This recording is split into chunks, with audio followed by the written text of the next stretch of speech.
تبلیغ اسلام کرتے ہوئے ہندوستان کے 90 لاکھ واسیوں کو شرف اسلام عطا فرمایا۔ عزیزان گرامی وقار، میں یہاں سے آپ کی زندگی پاک سے یہ کہنا چاہوں گا کہ اس وقت کیسے حالات تھے۔ اس وقت حالات بہت اچھے تھے۔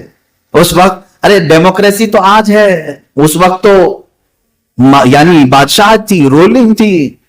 جو راجا ہے وہ کسی کا الیکشن سے آیا ہوا نہیں ہوتا، وہ اپنی طاقت سے آیا ہوا ہوتا ہے۔ اپنے سپاہی، اپنے وزیر، اپنی پولیس جس کو چاہے بند کرے، جسے چاہے مارے۔ اتنی طاقت اور ڈکٹیٹرشپ کے باوجود سرکار غریب نواز کے قدم نہیں ڈگمگائے۔ آج کے حالات میں اگر حق بولنے پر قدم ڈگمگاتے ہیں تو تم غریب نواز کے مریدین میں سے نہیں ہو۔ خوف تمہارے دلوں پر اگر آ گیا تو پھر سرکار غریب نواز رضی اللہ تعالیٰ عنہ کے مشن کو پھر سے پڑھو۔ آج جو لوگ یہ کہتے ہیں حالات بہت گمبھیر ہیں، ایسے ہیں ویسے ہیں، کچھ بھی نہیں ہے۔ امت مصطفیٰ صلی اللہ تعالیٰ علیہ وسلم کو اللہ تعالیٰ نے یہ خصوصیت عطا کی ہے کہ اگر یہ ایمان میں کامل ہو تو یہ خود حالات کو اپنے ہاتھوں سے موڑ دیتا ہے۔ یہ جس طرف جا رہا ہے، ہوائیں اگر مخالف چل رہی ہیں اور یہ دوسری طرف چل رہا ہے، تو رب تبارک و تعالیٰ امت مصطفیٰ کی اس عزت کی وجہ سے ہواؤں کو بھی اس کے پیچھے چلا دے گا۔ سعد ابن ابی وقاص رضی اللہ تعالیٰ عنہ، سعد ابن ابی وقاص ایک صحابی ہیں، میں آپ کو صرف تذکرہ دے کر جا رہا ہوں۔ حالات خراب ہیں، کون سی چیز ہمارے لیے روڑے اٹکاتی ہے؟ کیا ہے حالات خراب؟ سعد ابن ابی وقاص، عراق جب فتح ہو گیا، ایران فتح کرنا تھا۔ ایران اس وقت کی ایک ایسی اقلیم کا نام بتا رہا ہوں جو سپر پاور، جہاں کسرا بادشاہ، کسرا جس کو کہتے ہیں یزدگرد، وہ اس کی حکومت تھی، بڑا سپر پاور بادشاہ اس زمانے کا۔ اس کی سرحدوں میں داخل ہونا ہے، لیکن عراق اور ایران کے بیچ میں دریائے دجلہ ہے، دریا ہے۔ حضرت سعد ابن ابی وقاص وہاں تک آئے اور اس کے بعد اس طرف ایرانیوں کی فوج کھڑی ہے، اس طرف مسلمانوں کی فوج ہے۔ حضرت سعد ابن ابی وقاص نے پوچھا کیا ایران میں داخل ہونا ہے؟ ایران میں داخل ہونا ہے اسلام کے ساتھ؟ صحابہ نے کہا آپ جس طرف آگے بڑھیں گے ہم آگے بڑھتے ہیں۔ سعد ابن ابی وقاص نے کہا کشتیاں ہیں کسی کے پاس عبور کرے؟ کسی ایک کے پاس کشتی نہیں، کسی کے پاس تیرنے کے لیے ایک چیز نہیں ہے۔ سعد ابن ابی وقاص نے کیا کیا جانتے ہیں؟ سارے صحابہ سے کہا کہ تم یہ ایرانیوں کے تیروں کو سنبھالنا، جو تیر ماریں گے ہماری طرف سے 300 تیر انداز جو آگے پیچھے چلیں، اور تم ان کے تیروں کو سنبھالنا، میں دریا پار کرنے کا انتظام کرتا ہوں۔ کہا کشتیاں، ہزاروں کی تعداد میں صحابہ ہیں، تابعین ہیں سعد ابن ابی وقاص کے پیچھے، جو ایران کی سپر پاور کو ہلانے کے لیے جا رہے ہیں، کشتیاں نہیں ہیں ان کے پاس۔ سعد ابن ابی وقاص سے پوچھا لوگوں نے آپ کیا انتظام کر رہے ہیں؟ کہا آؤ سب اپنے اپنے گھوڑے لو، بسم اللہ پڑھو اور گھوڑے دریا میں ڈال دو، دریا میں ڈالو۔ دریا اتنا گہرا، بہت تیز بہاؤ والا دریا ہے، دریائے دجلہ، ہر چیز کو بہا لے جاتا ہے، آج بھی اس کی روانی بہت تیز ہے، کافی لمبا دریا۔ اس وقت سعد ابن ابی وقاص 300 گھڑ سواروں کو لے کر دریا میں اپنے گھوڑے ڈالے۔ یہ نہیں دیکھا کہ گھوڑوں کو ہمارے ساتھ یہ بہا لے جائے گا، لیکن فرماتے ہیں کہ وہ آپس میں ایک دوسرے سے بات چیت کرتے ہوئے نہایت ہی پرسکون انداز میں دوسری طرف جا رہے ہیں۔ ہزاروں کی تعداد میں صحابہ نے دیکھا، پہلی مرتبہ ایسا ہے کہ خشکی پہ دوڑنے والا گھوڑا دریا کی تری میں بھی دوڑ رہا ہے، اور دوڑتے ہوئے جب اس طرف کو پہنچنے والے تھے، تاریخ تبری میں یہ جملے لکھے ہوئے ہیں فارسی زبان میں، جو ایرانیوں کی زبان فارسی ہے، وہ کیا کہنے لگے جانتے ہیں؟ دیوا آمدند، دیوا آمدند، یعنی دیو لوگ آ گئے ہیں، دیو لوگ آ گئے ہیں۔ پہلی مرتبہ دیکھا ہے کہ گھوڑوں کو دریا میں سے بھی چلاتا ہوا کوئی آ گیا، وہ بغیر مقابلے کے ایران چھوڑ کر بھاگے تھے۔ یہی تو اقبال نے کہا ہے، دشت تو دشت ہے دریا بھی نہ چھوڑے ہم نے، بحر ظلمات میں دوڑا دیے گھوڑے ہم نے۔ ہمیں کوئی ہمارے اس فعل رواں کو کوئی طاقت روکے گی نہیں، بس جو کچھ بھی روکتی ہے وہ تمہاری بزدلی روکتی ہے، تمہارے اپنے خیالات روکتے ہیں۔ اور آپ کو میں ایک بات عرض کر دوں، آپ نے ایک لقب سنا ہوگا نا سرکار غریب نواز کو، ہند الولی کہتے ہیں، سنیں کیا کہتے ہیں؟ ہند الولی۔ ہند الولی کا مطلب کبھی اب پوچھو ہند الولی کیا ہے؟ یہ سرکار غریب نواز کے ویسے دوسرے لقب ہیں، غریب نواز ہے، معین المشائخ ہے، معین الدین ہے، عطائے رسول ہے، نائب رسول ہے، یہ سب لقب ہے۔ لیکن یہ ہند الولی کیا ہے؟ تو لوگ یہ سمجھتے ہیں کہ ہندوستان کا ایک ولی، اس کا مطلب نہیں میرے عزیزو، عربی کی ترکیب اگر آتی ہو تو سمجھ میں آئے گا۔ مضاف مضاف الیہ میں ترکیب جو ہوتی ہے اس میں ترجمہ پیچھے سے کریں گے. ہند الولی کا مطلب ہوتا ہے ولی کا ہندوستان.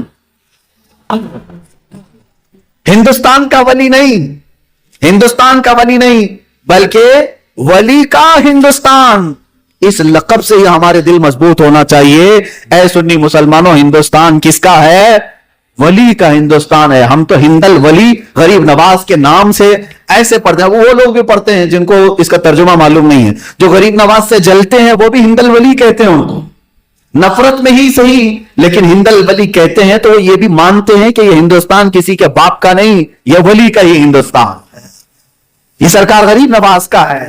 عزیزان گرامی اوقات, جس سنی ہندی مسلمان کو یہ معلوم ہو کہ یہ ہند ولی کا ہے, غریب نواز نے یہاں پر اپنی محنت شاقہ کے ساتھ پرچم اسلام کو لہرایا ہے, تو آج ان کے پرچم کے تلے کیوں اتنی بزدلی, کیوں اتنا خوف, کیوں اتنا ڈر؟ نہ ڈر نکالو. اگر آزمائشیں ہیں تو ہو جانے دو. اللہ سے ہم سوال یہی کریں گے کہ مولا ہماری طاقت سے زیادہ ہمارے اوپر کوئی بوجھ نہ دے, اور ہم تیری آزمائش کے قابل نہیں ہیں. لیکن میرے عزیزوں, اسلام قربانیاں چاہتا ہے. اسلام کی حقانیت کی یہی دلیل ہے کہ ہر زمانے میں اسے موڑنے کے لیے چھوٹی طاقتیں نہیں, بڑی بڑی طاقتیں آئیں. ہر زمانے میں اس کی بے کنی کرنے کے لیے بڑے بڑے بادشاہ میدان میں آئے, لیکن سارے لوگوں کی ایک ہی تاریخ ہے. چنگیز ہو کہ ہلاکو ہو, تاتاری ہوں کہ بربر ہوں, جس قوم نے بھی اسلام کے خلاف محاذ آرائی کی ہے انہیں پسپائی کا سامنا کرنا پڑا, اور اسلام وہی پھلتا پھولتا ہی رہا. اسلام کبھی ختم نہیں ہوا. آج بھی جو حالات آپ دیکھ رہے ہیں, انشاءاللہ العزیز اسلام پر کوئی آنچ نہیں آئے گا. چند گردنیں کٹ جانے کا نام اسلام کٹنا نہیں ہے. مجھ جیسا اگر آدمی 4 ٹکڑوں میں بدل جائے, کسی کی تلوار کا, کسی کی بندوق کا میں نشان بن جاؤں, تو اس کا مطلب یہ نہیں ہے کہ دین ختم ہوا. ارے دین کا میں ایک ادنا خادم ہوں, خادم کے ختم ہونے سے دین ختم کبھی نہیں ہوگا. میں ہمیشہ کہا کرتا ہوں, اسلام اس عظیم درخت کا نام ہے جس کی جڑیں تحت الثری میں ہیں اور اس کی شاخیں اوج ثریا پر موجود ہیں. پوری دنیا مل کر اسے ہلا نہیں سکے گی. میں سرکار غریب نواز کے اس عرس کی تقریب میں ہندی مسلمانوں کو یہ ضرور کہنا چاہوں گا, تم فخر سے کہو کہ ہم غریب نواز کے ہندوستان میں آباد ہیں. کس کے ہندوستان میں ہے؟ سرکار غریب نواز کے ہندوستان میں آباد ہیں, جس کی بغیر الیکشن کے 800 سال سے مسلسل حکومت چل رہی ہے, اور آئندہ بھی الیکشن نہیں ہونا ہے, اور ڈرنا بھی نہیں ہے ہمیں. اور دوسری بات یہ ہے کہ ہمیں پرچار بھی نہیں کرنا, اور نہ ہی غریب نواز کے اس کرسی کے لیے کسی ای وی ایم کی ضرورت ہے جہاں گھوٹالے ہوتے ہیں. نہیں, سلطان الاولیاء کی وہ کرسی ہے, ہزاروں آتے گئے جاتے گئے. ہم نے دیکھا ہے اب تو کچھ وہ ہیں جن کا پیپر میں نام بھی نہیں ہے. چند سال پہلے وہ پی ایم بھی تھے, سی ایم بھی تھے, اب پوچھا تو پتا چلا کہ اب وہ کچرے میں ہیں, نہیں ہیں, کوڑے کا دان میں پڑ گئے, کہیں ہیں, سب ختم ہو گئے. لیکن 800 سال سے ایک انگریز ہے جو انگریزوں کے زمانے میں یہاں پر سیاحت کیا. اس نے ہندوستان کی پرانی چیزوں کی تاریخ لکھی ہے کتاب میں. اس نے کہا بہت سارے عجائبات ہندوستان میں دیکھے, تاج محل دیکھا, قطب مینار دیکھا, لال قلعہ دیکھا, پرانی مندریں دیکھا, بہت ساری چیزیں دیکھا, لیکن ایک عجوبہ بھی میں نے دیکھا. یہ انگریز لکھتا ہے, ایک عجوبہ میں نے دیکھا کہ ہندوستان کے کروڑوں مسلمانوں پر ایک قبر حکومت کر رہی ہے. اس نے کہا وہ قبر حکومت ایسی کر رہی ہے, کہاں کی؟ کہا اجمیر معلیٰ کی قبر ہے. وہ کروڑوں مسلمانوں کے دلوں پر آج بھی حکومت کر رہی ہے. یہ ہم نے نہ کہا الفضل لما شہد به الاعداء, عربی میں کہا گیا فضیلت اس کی جس کی دشمن بھی گواہی دے رہے ہیں, دشمن بھی جس کی گواہی دیتے ہوں. ایک قبر ہے جو کروڑوں پر حکومت کر رہی ہے. عزیزان گرامی وقات, 800 سال کا عرصہ گزر گیا, لیکن الحمدللہ ہماری محفلوں میں غریب نواز کا نام اب بھی تازہ ہے. اب حالات کے تقاضوں کے اعتبار سے اگر چند لوگ ہم میں سے وہابی ہو گئے, اہل حدیث ہو گئے, دیوبندی ہو گئے, فلاں ہو گئے, اور ان کے دلوں میں اگر اولیاء دشمنی کا کیڑا آ گیا تو پھر یہ ان کا اپنا نقصان ہے, ان کا اپنا نقصان ہے. اولیاء کاملین سے اگر بغض و عداوت کسی نے ان کے ذہنوں میں ڈالا ہے تو میں ان سے کہوں گا کہ ناتانو, کم سے کم اپنی تاریخ پڑھ لو کہ تمہارے گھروں میں تمہارے باپ دادوں کو دین کون لے کر کے آ کے دیا ہے, کہاں سے لائے. کیا تم آج بھی یہی کہو گے کہ ہمارے باپ داداؤں کو 800 سال سے ذاکر نائک ہی سکھا رہا تھا دین, 800 سال سے ہی جوکر ہی تمہیں دین دے رہے تھے؟ تمہاری تاریخ اگر پڑھو گے تو پتا چلے گا یہ اولیاء کاملین ہیں, درویش صفت, جنہوں نے اپنی بوریا اور اپنے خیموں میں رہ کر کے لوگوں کے دلوں کو صاف کیا, لوگوں کو دین اسلام سے روشناس کیا. جو لوگ قتل کرنے آئے وہ آپ کے مرید صادق بنے ہوئے ہیں. میں سلطان الاولیاء سرکار غریب نواز رضی اللہ تعالیٰ عنہ کے بچپن کی ایک بات بتا دوں. الگ الگ روایات ہیں. آپ سے کہا گیا عید کے لیے آپ جا رہے تھے اور سادات کا گھرانہ ہے. غریب نواز باپ کی طرف سے حسینی سید ہے, ماں کی طرف سے حسنی سید ہے. دونوں طرف حضور صلی اللہ تعالیٰ علیہ وسلم ان کے نانا بھی ہیں اور دادا بھی ہیں. نجیب الطرفین سید غریب نواز رضی اللہ تعالیٰ عنہ بچپن میں عید کے لیے جا رہے ہیں تو ایک بچے کو دیکھا پھٹے پرانے کپڑوں میں, وہ سیدھا کپڑوں میں. اس کے پاس گئے, اس سے دیکھا. دیکھیں حضور صلی اللہ تعالیٰ علیہ وسلم کی کتنی چیزیں آپ کی زندگی میں ملتی جلتی ہیں. یہ عطا رسول یوں ہی نہیں ہے. حضور صلی اللہ تعالیٰ علیہ وسلم کے اخلاق آپ کو ودیت کیے گئے تھے. جو حضور کے لیے واقعہ ہے کہ حضور صلی اللہ علیہ وسلم نے بھی عیدگاہ جاتے ہوئے ایک یتیم کو اٹھایا تھا اور اپنے گھر لا کر کے اسے نہلایا, کپڑے پہنایا.